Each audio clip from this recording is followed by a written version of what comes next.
for everyone joining that is a part of our Move at Maricopa Building Healthy Habits Challenge. We are right now in week 4 of the challenge. So that means we are right at the halfway point as we head into week 4.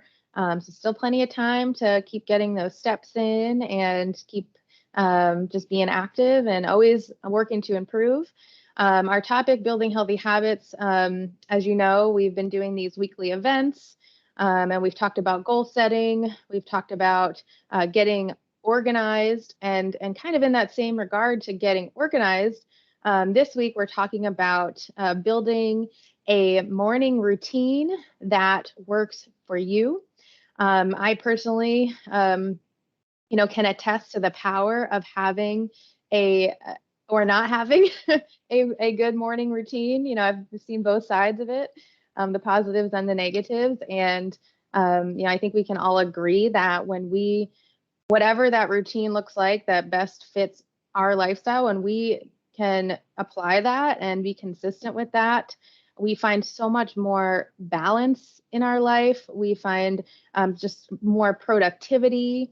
We're better able to set ourselves up for success with our goals, if that means, our mental health, if that means are getting our food prepped or getting our exercise in. So how we start the day really does set the tone for how the rest of that day goes. And then it also trickles into the rest of the week. I mean, for me, I know, and this is also why I pulled some others together to talk about their morning routines, because I'm the first to admit that sometimes when life gets busy, I'm a night owl and stay up too late, and then you don't get the day started right, and then you end up staying up late again to try to finish everything, and it just ends up being, and Ashley's laughing because she's our wind down guru of the call. She'll be talking about the nighttime part too, because it all really works together, and we get into this kind of habitual spiral. And what we want to do is have an opportunity to stop and evaluate and assess, and then maybe take some tips, and find that routine that works for us. Personally, not every routine is the same. It's not a one size fits all. It has to be realistic and fit in with whatever our goals are and our intentions are. So I am super excited to bring in a panel of experts. And when I say experts, they are the experts of their own personal routines. They have all had struggles, just like most of us had, with finding routines that work for them. But they all have unique routines, but also some similarities that I think are important to speak to. So I am going to actually be leading this panel discussion where our experts can share their routines and tips, and hopefully, again, we could all gain some insight, some inspiration, some ideas from them. Before we jump into the panel discussion, I'd love to see in the chat, is there anyone here who raise your hand if you think you can improve your routine in any way, whether it be your night routine, getting to sleep in time, whether it could be your morning routine. I'm seeing a lot of hands go up. So, yep, I'm raising mine too. Absolutely. Yes, I think there's always even tiny things we can improve upon. So, super excited to jump into this discussion. And I'm actually going to stop sharing my screen so we can see our panelists in full here. All right, so today I'm super excited to introduce to you our panel of morning routine experts in their own right. We have Char Miller. Char is a recreation coordinator. She has been with the town for 19 years in March. Wow. Char is a dog mom, and I actually have pictures of her dogs. I'm gonna share. Oh, I stopped sharing my screen. I have to share real quick because they're just so cute. Oh my goodness, can you guys see? Char's 2 puppers. Oh my gosh, those faces. So cute. So Char is a dog mom, and she has a great morning routine. So Char, we're super excited to have you here with us, and love your puppers there. We also have on our panel Donna Pedrera. Donna is a senior benefits analyst who has been with the town for 7 years, and she is our queen of routine. She's got a routine for everything, and I call her a treadmill extraordinaire because she loves getting on that treadmill and getting her steps in. We have Jaye Barbanti, who is an an organizational development consultant. And Jaye is one of our newest employees. She's been with the town with Jaye. It's been about 7 weeks, right? Awesome. I love having you here. And Jaye is our earliest riser. She gets up at about 4 a.m. And she meditates with her dog. So super excited to have her share some of that today. And then last but not least, we have Ashley Saltzman, who is a total rewards analyst. She's been with the town, Ashley, correct me if I'm wrong, about 2.5 years. Yep. And Ashley is, at first when I asked Ashley to be a part of this, she's like, I roll out of bed, I go to work. But we'll talk a little bit more. She has a really great a system for disconnecting after work and winding down and getting to sleep on time, which really is important because we can't have a good morning routine without also having a good nighttime routine. Okay, so welcome to our amazing panelists. We're going to jump right in and get started with some questions. So I am going to kick off the conversation with Char. Char, now I know when we spoke, you mentioned that you've been a morning person, but you've still had to overcome some of your own barriers to really develop a morning routine that works for you. So can you just start by talking about what a typical morning looks like for you? Yes, hello everybody. So I have always been a morning person, so I do like to get up and get my day started in the mornings. Sometimes that's not true though, I don't do that every single day, 7 days a week. Don't think that I'm like that. But I do get up, my alarm goes off, and when my alarm goes off, then that's when the puppies know that they can come into bed with us. So that's when they come into bed with us. And it's hard to sometimes get up when they're all snuggly, and especially right now when it's cold. But I'm very motivated to be out early in the morning in the summertime because it's too hot later in the day. But I do get up early. I do take the dogs for an early morning walk, and that walk is really important to me as well as to them. So they motivate me to get up and get that walk going because I feel severe guilt if I don't take them out for a walk. So, and then I have, my Apple Watch that I got through Attain, and I am super competitive about it. So I'm like, oh, if I don't have my full goal in by the end of the night, then I'm running around my house trying to get my calories in. So, that definitely motivates me to get going too. So I do feel guilty later on in the day if I don't do those things. So I also feel that having a good morning routine, and if you get up in the morning with some type of goal in your morning, that it makes your day so much more worthwhile. So I feel like if I'm just going to lay in bed all morning, then even though I'm getting some good sleep, I probably could use getting the morning started. Really helps the day keep going. I feel like I accomplished more. I love that. And you said you're up about 5:30 with the dogs and you're going for your walk. And how is that going on like days like it's been pretty chilly recently? So you're still up and just kind of bundle up, and once you get going, you warm up? Yeah, so I don't typically feel cold very often, so the cold mornings for me feel really good, actually. I put on a light jacket, and if I need to, I take it off when I go, but as I'm going. But there's been a couple of mornings when it's a hard freeze, and I'm like, it's a hard no. I'm not going out, and the dogs don't even like it when it's that cold. So, but I do it, even if and it's dark when I go in the mornings. We just try to stay to the sidewalks and make sure that we're being safe and I have reflective all the reflective gear for the dog. So definitely, just make sure you're safe when it's dark in the morning. But actually, it was kind of nice yesterday.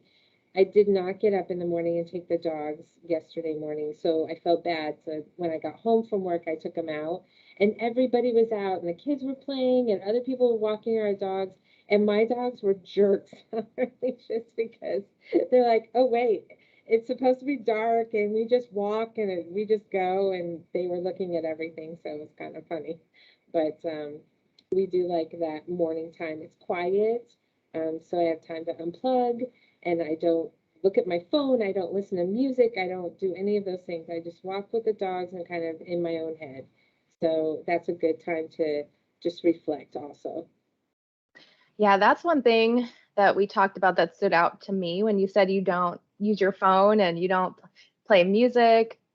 And I love that that's kind of your time, your quiet time to yourself, and just to kind of be outside and be like in nature and just kind of be in that present moment with your dog. I thought that was really cool. I love it.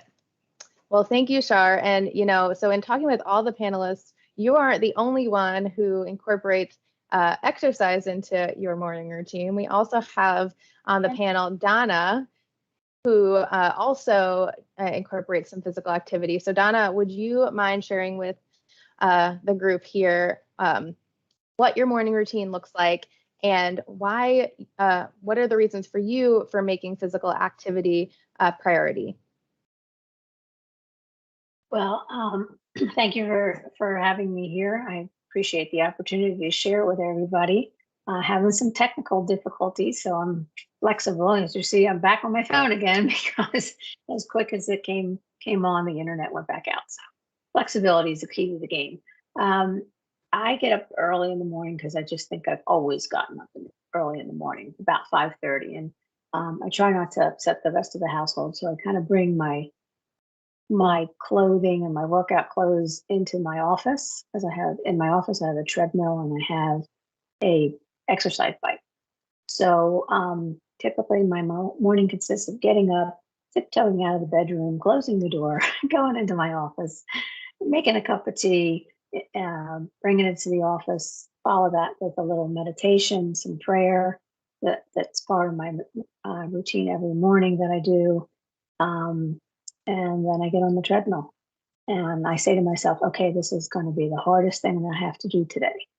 And from here, it's all downhill.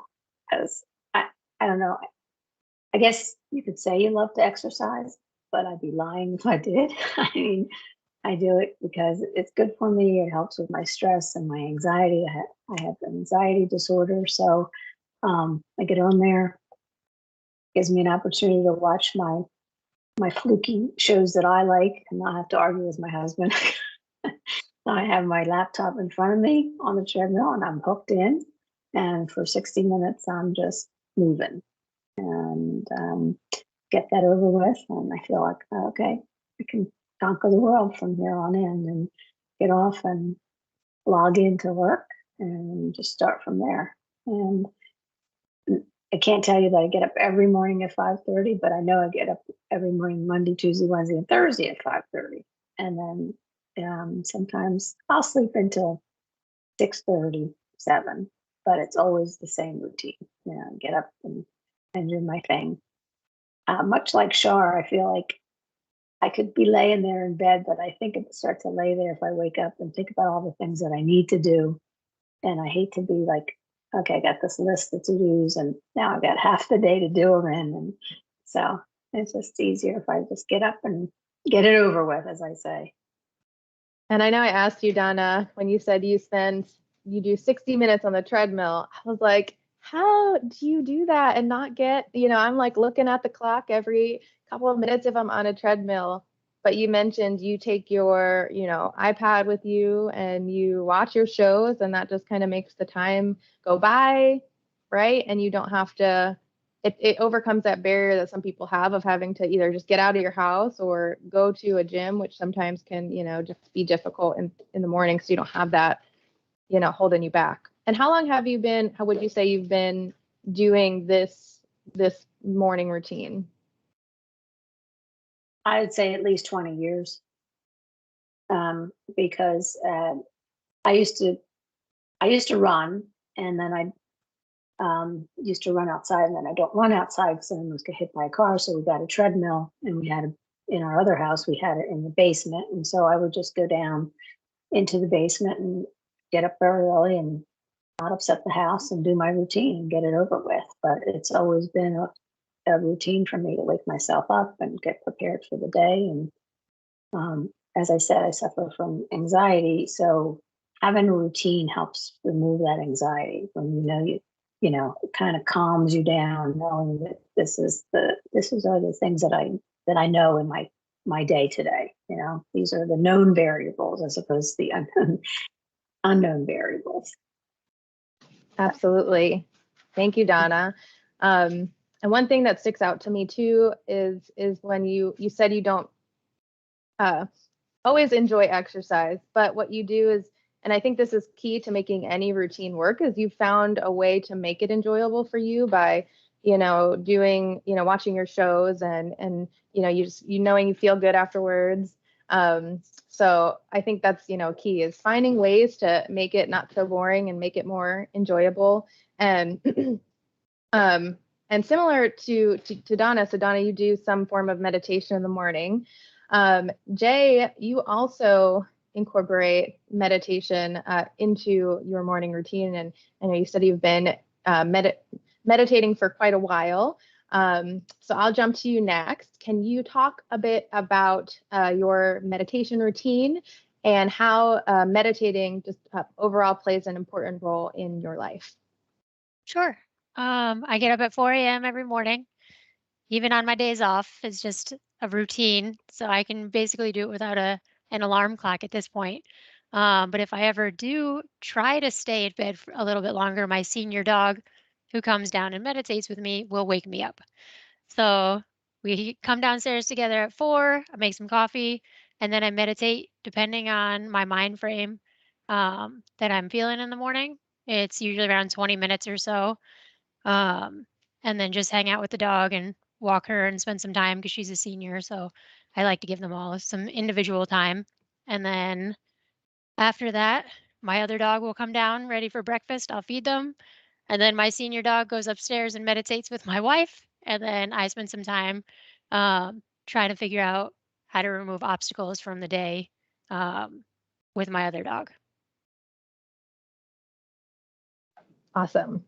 I love that your dog sits and meditates with you. That is so great. My dogs will be like, what are you doing? We gotta get going.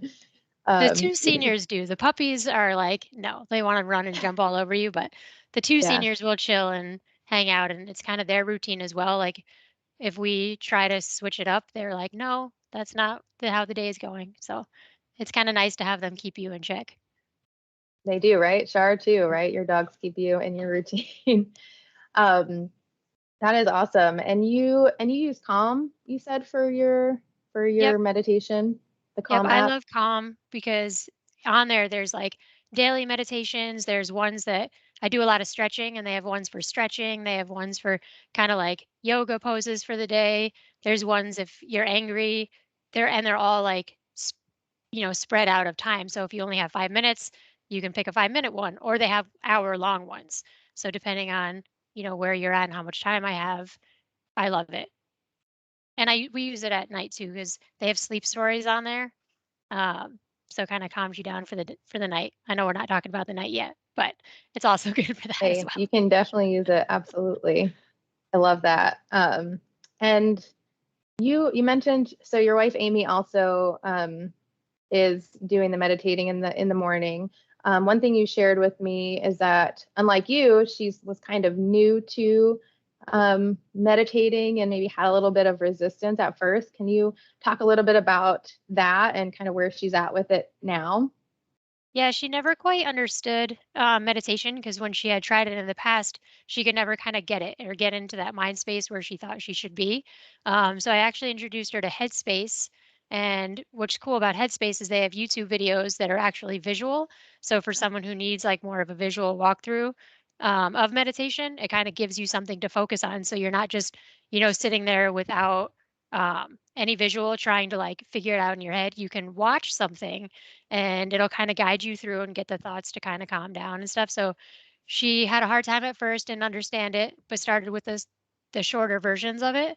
And now she meditates for almost an hour or so every morning, and just loves it. And it kind of sets her up for her entire day. She has a pretty stressful life, so it kind of just helps her and keeps her calm throughout the day. And she even says like now that she does it regularly, she can tell her mood or her stress level and throughout the day is much more controllable and manageable. So it's pretty cool. And That now is she doesn't very make fun of me anymore. So another plus. yeah, Like I get it now. I get it. totally. I see the impact. Yeah, and that's such a good example of, kind of new people who are new to meditating and I think most people have a similar experience where it's like just kind of like not really understanding or wanting, you think you're going to see those effects right away, and it just have trouble just getting into the whole meditating thing. So that's really good advice is to, if you want to try it, start out shorter sessions, right? And then kind of start building up from there and just keep with it, I think too, don't just give up too quickly because sometimes it takes a little time to see the Yeah. benefits. People think like in their heads when you think of meditation, you picture someone with their crossed legs like this, like but there's so many different ways that you could do it. And you just have to kind of find the one that works for you. So for her, it's visual. I don't use visual. I like to listen to them. So it all depends on what, works for you. I love that. Yep. And someone's asking in the chat. So I think Calm is really good, or Headspace is also good. Even YouTube has some just free meditations, whether it's just music or guided or the sleep stories that Jaye mentioned. So there's a lot of good resources out there for meditation. And Donna, I think, uses a book that you go off of, so it doesn't have to be an app that you listen to. Great. Thank you, Jaye. I love that. Such good stuff. Okay, so we have some really great morning routines. And I think one thing to keep in mind is that morning routines are not one size fits all. It's not always realistic for everyone to exercise every morning or meditate in the morning, although that would be great. Some of us do just, get out of bed and get started at work, which is also okay. So Ashley, I think, is a great example of someone who has a fairly simple morning routine. You get up, you get ready, get dressed, kick off your day with a cup of coffee, which I do as well. But one thing that stuck out is Ashley, you truly prioritize getting enough sleep and making time for things that are important to you, like exercise and just personal activities that you enjoy, during the day or after work. So my question to you, Ashley, is what, and was there a turning point for you when you kind of realized or decided that, hey, getting up and being super productive in the morning just wasn't really the best option for you, and you'd rather focus on, prioritizing sleep? Yeah, so to preface, I get up at 6:30 and I have to start work at 7. So I give myself exactly 30 minutes to get up, get dressed, do my morning ablutions, grab my coffee, get to my desk. I did try years ago. I've been doing this current routine for about 2 years now. And before that, I always felt like I had to get up early. I had to get up earlier to do all the things that I needed to do because I idolized people like Char and Jaye and Donna, the ones who could get up early and get so much done. So I would do all of my evening things, and then I would try to get up earlier and earlier and earlier, which meant I was getting less and less sleep. And it got to a point where I would wake up in the morning and my first thought every day was, ugh. And I was like, that's not a good way for me to start my day. And then it would be immediately followed up with smack, which is me hitting the snooze button because I did not want to get up. And I would snooze and snooze. And I realized that me trying to force productivity first thing in the morning was not working for me. And my sleep went to about 6 hours a night, 5.5 hours a night. And it got to a point where after, 4 or 5 days of trying to get up early, I would crash. And as soon as the workday ended, I would go to bed. And my husband started calling it my big sleep because I would sleep from anywhere from 12 to 14 hours, just trying to make up for the sleep that I had lost. It didn't occur to me at the time that, I'd always heard, oh, people need different amounts of sleep. Let me tell you, people need different amounts of sleep. I have discovered that at a bare minimum, I need 8 hours of sleep. I am at my best at 9 or 10 hours of sleep. And I don't need to do big sleeps anymore because I've realized that when I wake up now, my first thought is, this is going to be a good day. Getting up at 6:30, I don't hit snooze anymore because that's the time I need to wake up. I feel well rested. And I was able to, instead of trying to crunch all of this productivity into the wee morning hours, I was able to break it up and do some of my productivity during my lunch break. So for example, after this, I'm going to go on my jog. And after my jog, I meditate using the Fitbit app. And then after work, I do the things that I need to focus on, like, the tasks that need to get done or things I need to accomplish or homework. So I discovered, though I am a happy person in the morning, I am not a get it done in the morning person.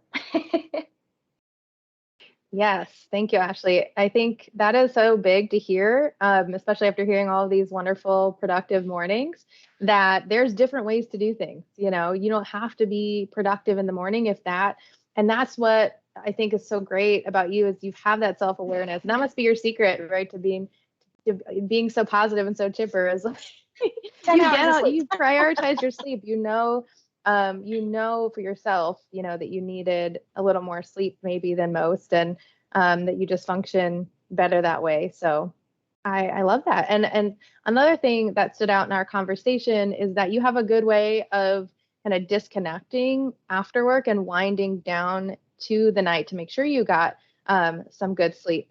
So, and Anna in the chat's asking what time you usually go to bed. So would you tell us a little bit about your wind down routine at the end of the day?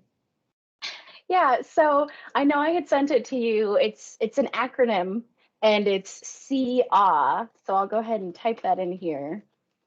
But the way to approach it, there's not specific times around each step, but the very first step is when your workday is done, stop. And the best way to stop is to have some kind of an activity that you immediately do after work that allows your brain to shift and say, that part of my day is done. Now it's time to start my time. For me, I go right to my fridge and I open a non-alcoholic ginger beer, unless it's been a long day, in which case I open up a stout or I do a little bit of bourbon. But I allow myself to drink what I call a fancy beverage. I also do a sparkling grape juice. So I immediately go, I pour myself something that feels fancy, and that is my immediate stop of there is no more work from this point on. The next thing I do is eat. So that's the first E, I eat. That might involve cooking something or reheating something. I like to cook, so sometimes it's a full-on activity, sometimes it's short. The next one is enjoy. I've just eaten, so now it's time for me to do an activity that I enjoy. Sometimes, that's a great picture, Erica. Sometimes the enjoy is sitting down and watching an episode. Maybe it's reading, one of my books, something where I can digest and enjoy. Then the next part is accomplish. Do some kind of a personal task, whether that's cleaning or homework, or maybe, if your bills aren't on auto pay, maybe it's filing some bills, but set aside some time to get a task off of your to-do list. When the time comes, and we'll talk a little bit about timing your bedtime a little bit later, but doing the wind down. So dimming the lights, sipping a nice calming tea, nothing with caffeine, setting out your outfit for tomorrow. So recognizing that the day is kind of coming to an end and allowing yourself to calm down, and setting out that outfit for tomorrow might mean you get to sleep in an extra 5 minutes. So maybe set your alarm a little bit later.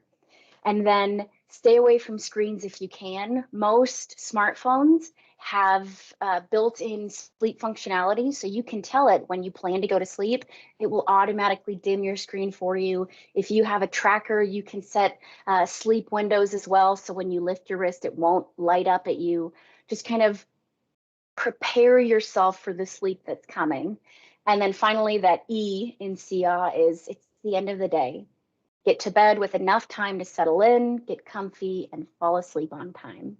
So again, there's no time limits to any of these pieces. They just kind of naturally flow as long as you know when you need to be asleep to get your full night's sleep. Awesome. And while you're talking about that, because I know we plan to try to fit that in. So let's just jump to that, because I think the people want to know. Okay, so what is the process, okay, of finding that like perfect bedtime of like when to be in bed, or when to be asleep, when to be in bed, and kind of like how do you figure that out? So it's really simple, and I know it'll be a little bit hard because it'll sound simple because it's 3 steps, but the first step takes some dedication on your part, which is figure out how much sleep you need. Not how much sleep your partner needs, your kids need, or how much Jaye needs, or Donna needs, or how much Ashley needs. How much do you need for you to wake up with your alarm going off, or even naturally, and go, oh, that was enough. I feel rested. Once you know how much sleep you need, which is not to be confused with how much you're actually getting, but how much you need, then step 2, figure out when you actually need to get up. If you are a dog walker and you need extra time to go take your dogs for a walk, determine what that time looks like. For me, I need 30 minutes to get ready. So I know I need to be up at 6:30. Then you calculate, okay, well, I know I need, 8 hours of sleep minimum. I have to wake up at 6:30. So you kind of go backwards to see what time do I have to be asleep in order to get enough sleep. So for me, that is 10:30. But don't forget, you need time to get into bed, get comfy, get in that comfortable spot. So you want to get into bed 15 to 30 minutes beforehand. So for me, I know on a nightly basis, I need to be getting into bed around 10:15. Earlier is better for me. But that gives me that, this is my absolute window. If I get into bed at this time or before, I'm good. I get in after, I know I'm probably going to wake up tired tomorrow. So again, that's figure out how much time you actually need to get to sleep, what time you actually need to wake up without snoozing. If you're snoozing, your alarm is set too early. And then calculate backwards and get into bed 15 to 30 minutes earlier. I'm a big snoozer, so there we go. If that tells you anything. I love that, Ashley. And that's so great. It's so simple, and it's, but I think just laying it out as far as like really work backwards, especially when you don't have that routine down yet. And if kids play a role in that could really, throw a wrench and have to figure out other people's schedules. But yeah, so working backwards, coming up with a routine, and I would even take it a step further for people who are like me or still trying to figure it out, is write down that schedule and put it somewhere where you can see it. Or, I get my watch now to alert me like it's bedtime. Mm-hmm. And that is like, oh shoot, already? I'll stay up all night if I'm allowed. So that's great. I think getting into bed is really important. And there are little things, even small things we can do to just make our night routine a little bit easier, right? And so one thing, and thank you, Ashley, that was awesome. One thing, a conversation with Char, you had some kind of cool things that came up in our conversation about just like small little things that you have incorporated into your night routine with your family that has helped you kind of just streamline things and make things a little easier? Do you mind popping on and sharing that? Sure, sure. You mentioned the watch with a sleep reminder. I actually have that set up on my watch. So at 9:30 it goes off. I like to be in bed by 10. I probably should go to bed earlier, but it's almost impossible. I mean, I just don't. It doesn't happen. So, but the nighttime reminder is really good, and then it turns off my watch at 10 o'clock. So I'm like, oh, well, my watch turned off. I got to go to bed. So I'm just reminded of that. I don't have any trouble falling asleep, though. I'm not one of those people. I lay down on my pillow and I'm asleep. But one of the things that, because I'm in school right now, so I go from work and I'm immediately back on my computer again doing school. And so it's really hard. I don't have a transition. So I didn't mention this to Erica when we talked the other day, but you talked about transitioning from work and then turning off your brain to do something else. I actually do a Sudoku puzzle. That's where I refresh my brain. So I do a puzzle of some kind, but I mostly do Sudoku, but I do a puzzle because that makes my brain stop functioning from work and doing something that is relaxing to me, but I'm still thinking. And then I can go and start my schoolwork with a different brain. So that is helpful. But so one of the things that we do is in my household, because my husband also works for the town of Gilbert and he works 4/10s. And so I don't work 4/10s, I work 5/8. So our schedule in the evenings is a little bit rougher. And even though I get off work at 5 o'clock, many nights, I don't ever leave here by 5 o'clock. So usually we get home about the same time. And then I have to go do, schoolwork. So a lot of times my husband does the cooking, and he has the basics of cooking, but he's not really good about coming up with something creative, or he needs like step-by-step instructions. So what we started doing is getting HelloFresh 3 nights a week. We get 3 meals a week, and it's a good balanced food. The food is fresh, it's good, and the recipes are so creative and so flavorful without using a bunch of garbage. So, and it has these big cards that show you step-by-step instructions. My husband does an amazing job on those. So he does all of the cooking. So usually I go do my Sudoku puzzle or whatever it is that I do to wind down for a minute, and then I start in with schoolwork, and then literally he makes dinner while I'm, studying, and that has made a huge, it's made a huge improvement, because otherwise he would come home and be like, what do you want for dinner? I don't know, what do you want for dinner? And then we do that whole thing, and then, oh, let's just order out, and that's not good either. So the HelloFresh has made a big difference for us in the evenings, for sure. Yeah, I loved that suggestion, and that's just an example of a small change, a small thing that you have incorporated that helps you to kind of keep the night, keep everything moving along. And I love that you and your husband work together as a team, and I think that's important too, is being on board with your family members with what your routines look like, so that you can support each other and help each other to kind of stay on task. And it's not easy to go from work to school and then have to figure out dinner and then still get to bed in time to get up and walk your dogs a couple of miles in the morning. So you guys, you can tell it's been a process that you've worked through to figure out what works for you. And I love that. So thank you for sharing, Char. I know we're a few, we have about 4 more minutes till the end of this schedule, but so much good stuff. Just want to mention, and then one thing that came up that I wanted to point out when I talked to all of our panelists is the idea of kind of having a time to unplug, or having some type of intentional time, whether it be in the morning, Char, on your morning walks, or, Donna, you do this in the morning and also before bed. Jaye, I know that came up a lot in our conversation with you. We talked about unplugging, and I don't know if you want to just kind of quickly just kind of talk about how you unplug and how you kind of make that, I think we called it intentional time at night. So after work, I kind of make dinner, and then my wife and I.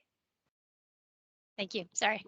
After dinner, after work, I make dinner, and talk to my wife for a little bit, and then we just watch a show while we eat, and kind of, unwind for the day that way. And then after dinner, the screens go off, and we spend intentional time together, listening to each other's day or going for a walk with the dogs.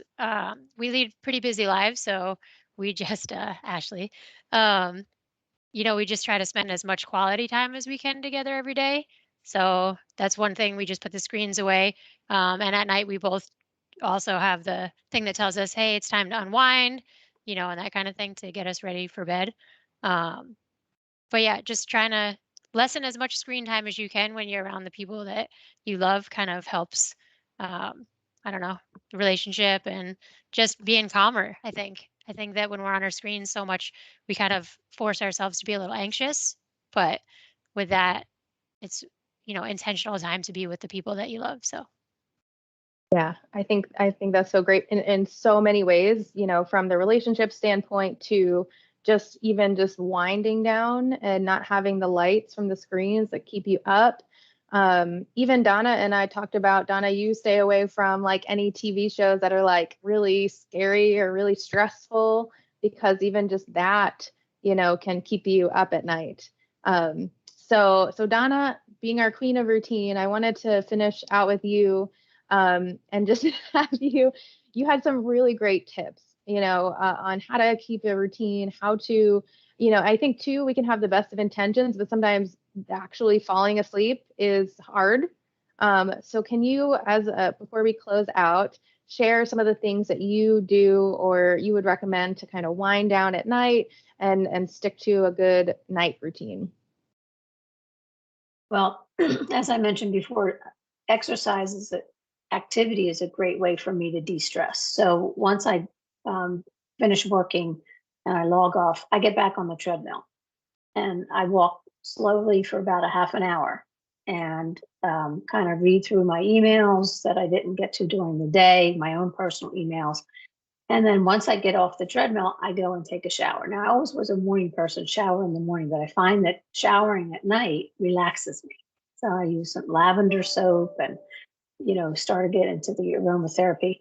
I wasn't sleeping really well. So I had to incorporate a new nighttime routine to help me sleep, because the stress of working and no division between your house and work anymore because you're working from home.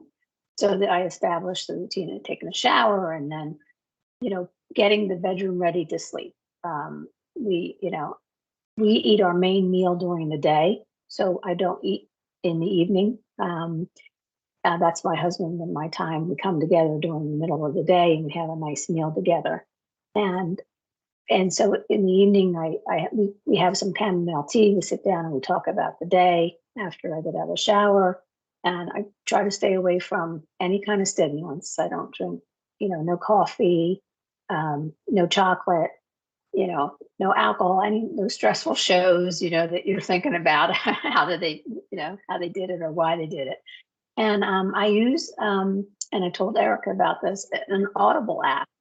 So you remember when you were a kid and your parents would read you a story and you fall right to sleep? So I put a book on that I want to read, and I put that on usually go to bed at 9 o'clock, and by 9:30 I'm asleep, and I sleep through. And I also wear earplugs, and that helps me, because my husband comes to bed later than I do, and this way I don't wake up. But yes, no Ozark. You're right. I can't even watch Ozark during the day. Some days it upsets me. I know. I was watching Yellowstone, which is an awesome show, but it's also super like, I love Yellowstone. I love it. I know. For I 18, don't know if it keeps me awake, but what's Teenage- that? Definitely not Ozark, according to Donna. yeah. 1883 is awesome too, but also very kind of stressful. So usually what I listen to on the Audible app is something very similar. It's part of the meditation that I'm doing in the morning. but it helps me, I'm listening to it, and it's kind of a guide, and it's kind of a story, and I'm listening, and it just calms my mind. So I'm focused on that and not focused on work or issues or problems or stuff. So, and then I go to sleep, and I don't, like, similar to Jay, I don't set the alarm because I've been doing this for so long, I automatically get up.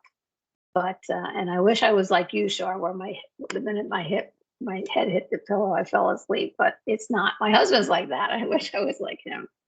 But that's typically the routine at night, and it's helped quite a bit. Wonderful. Well, thank you for sharing that, Donna. I know you and I had a conversation when I was having some trouble sleeping, and the Audible app, I always tried to read at night before bed, but the light kept me up. And the Audible app, you don't have to have the lights on. I have one headphone in, and it really does, like someone's reading to you. It's very calming, and I know personally it's helped me. So thank you for sharing that. Okay, well, that was fantastic, as I knew it would be. Thank you so much to Char and Jay and Donna and Ashley for sharing your routine wisdom. I love that they all look different, but there are some commonalities as well. And I think there's so much to take away from just how we can start to assess our own routines and really find what works best for us and for our family members and for our dogs. So thank you again for sharing. If anyone has any questions, I know we're a little over time, so feel free to pop them in the chat or message our panelists outside of this, but we'll wrap up. So thank you again to these wonderful ladies, and everyone have a good rest of your day. I know I'm motivated to get my routine in check. So thank you again. We'll see everyone soon. Thank you, Erica, for putting this together. Appreciate it. Yeah, this was great. That was really fun. Yeah, thank you so Honored much. to be a part. Thank you, guys. All right. Bye, everyone.